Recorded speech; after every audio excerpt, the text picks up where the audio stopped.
Okay, so Assalamualaikum dan juga selamat pagi. So pagi ni kita akan tengok berkaitan tentang electric current and direct current circuit.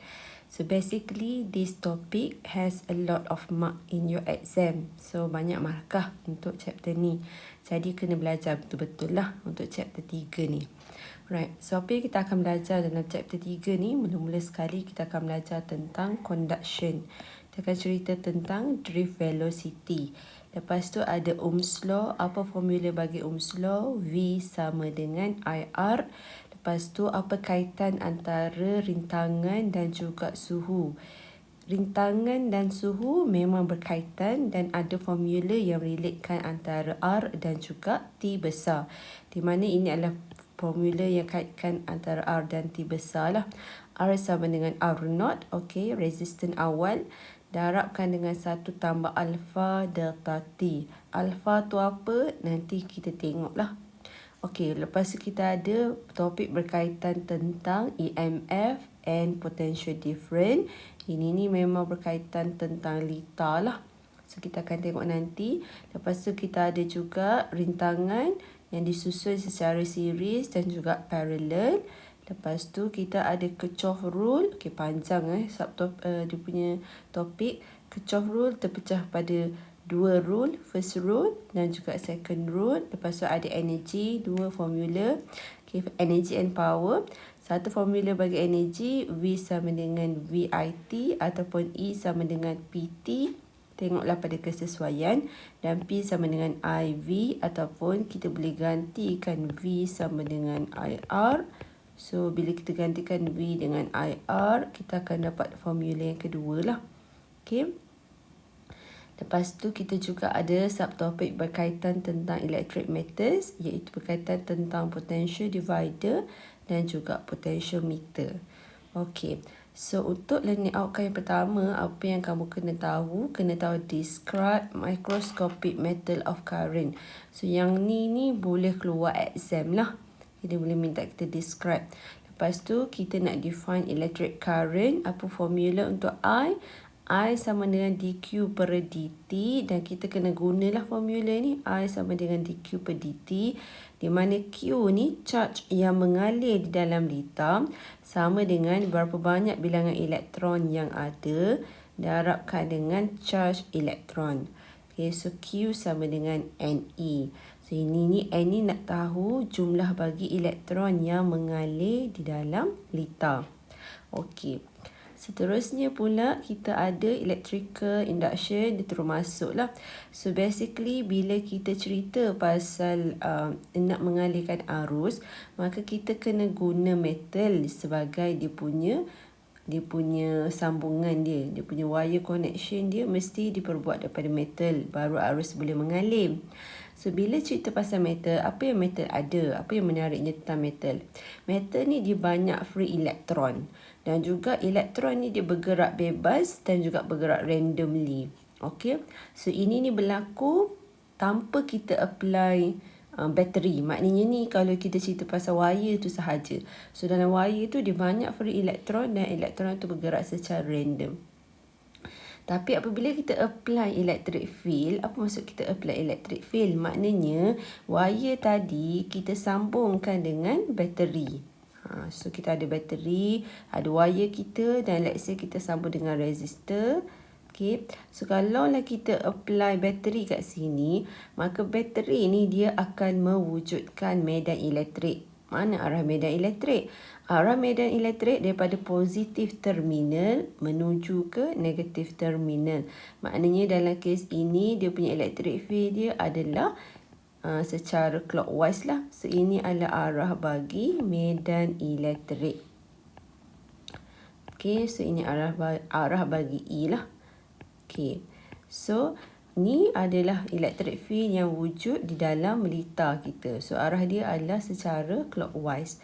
So apabila kita apply electric field ni, apa yang berlaku dengan elektron di dalam metal?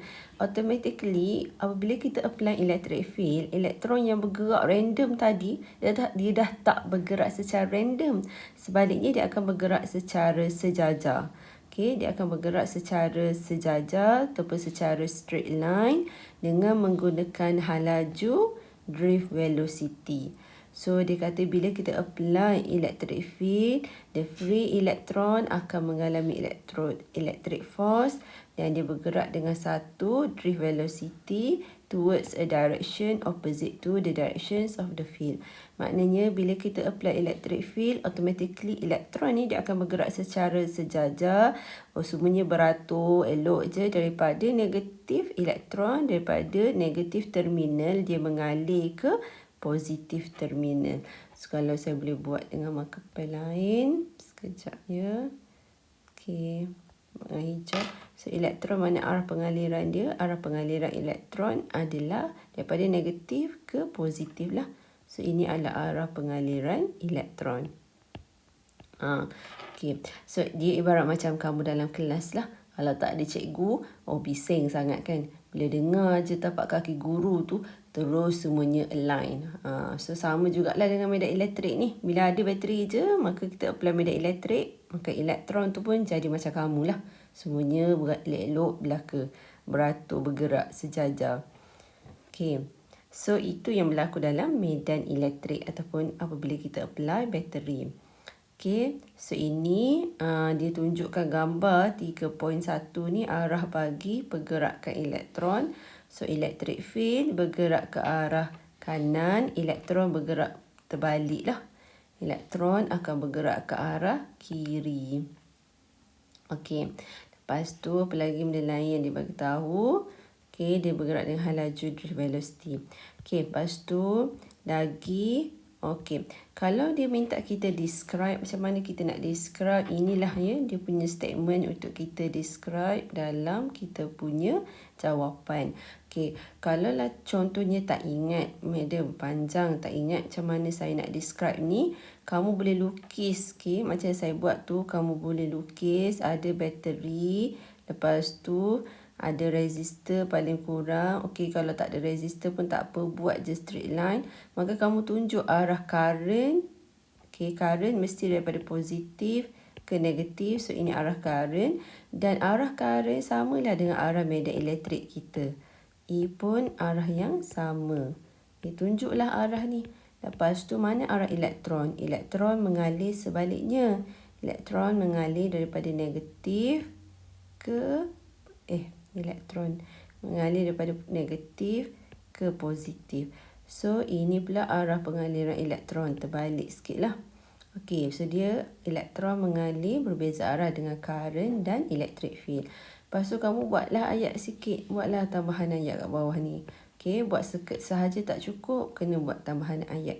Okey, cakaplah current flow from I flows from positive terminal to negative terminal.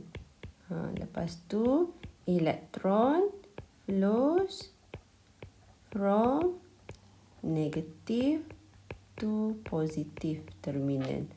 Okay. Lepas tu I ni dia the same direction macam electric field kita. Okay. Kalau nak cerita pasal drift velocity semua, itu lagi bagus lah.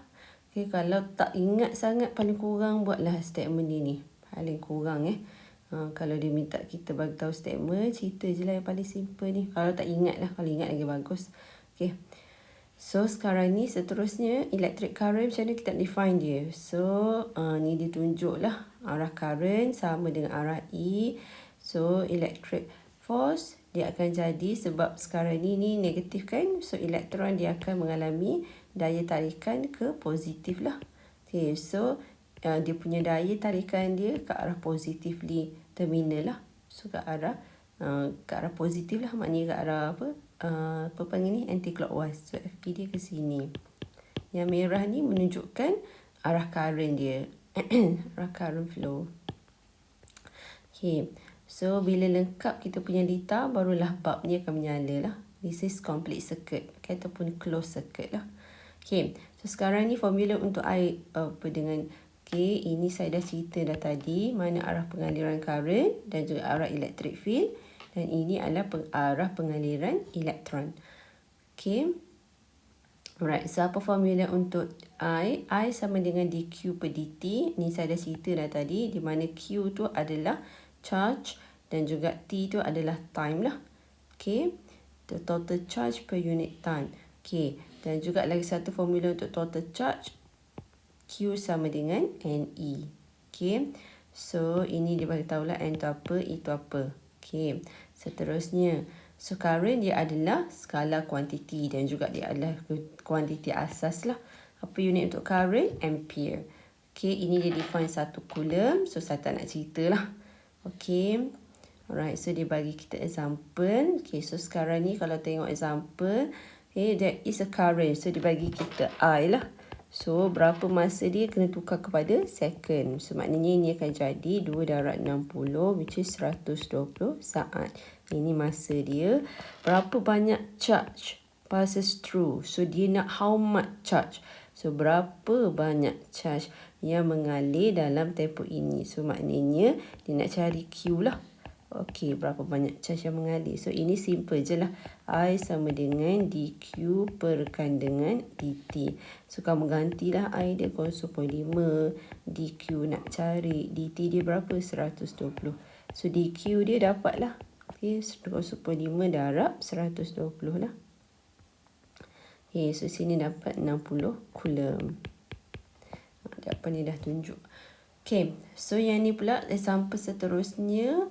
Okey, kamu boleh tengok example ni. Dia bagi satu silver wire. Current dia 3 ampere.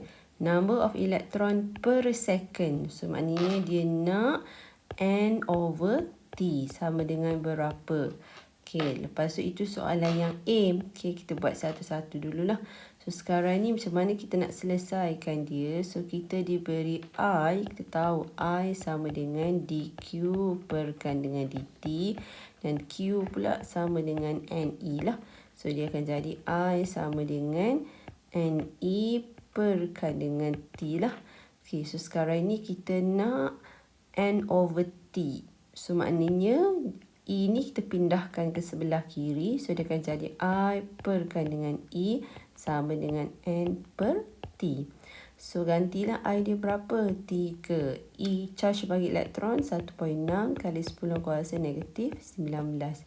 So, kamu selesaikan, kamu akan dapat per second lah unit dia nanti. Okay. Okay, dia guna M besar. Nak guna M besar boleh, nak guna N. Dia guna sini M besar, sini N kecil. Guna N kecil je lah ya. Okay, so dia akan jadi 100, 1.88 kali 10 kuasa 19 elektron per ataupun second minus 1. Okay, unit kena betul sebab dia perkan dengan masa. So, dia akan jadi, inilah.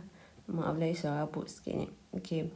So, soalan yang seterusnya, the amount of charge flow through a cross-sectional area of the wire in 55 seconds. So, soalan seterusnya, dia nak cari berapa charge yang mengalir sekiranya dia punya masa dia adalah 55 saat. So, tadi kita dah dapat dah N per dengan T sama dengan 1.88 kali 10 kuasa 19.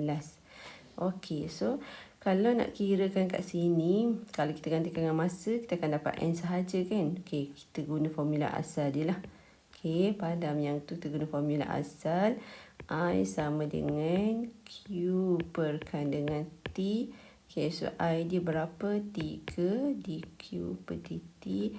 So, dQ nak tahu perkan dengan 55 lah. So, dapatlah dQ dia berapa coulomb. Okey. Alright, so saya berhenti dulu untuk subtopik yang itu.